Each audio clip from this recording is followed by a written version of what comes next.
Vijayawada central నియోజకవర్గంలో India కూటమి తరఫున సిపిఎం అభ్యర్థిగా పోటీ చేసిన నాకు అనేక మంది అన్ని విధాలుగా సహకరించారు.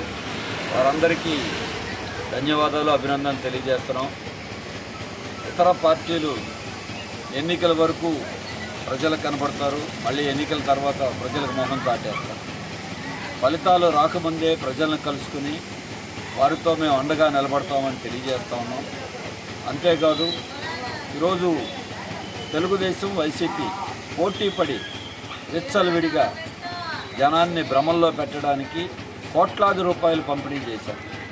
అంతేకాదు పవిత్రమైనటువంటి ప్రార్థనాలయాలను కూడా అపవిత్రం చేశారు.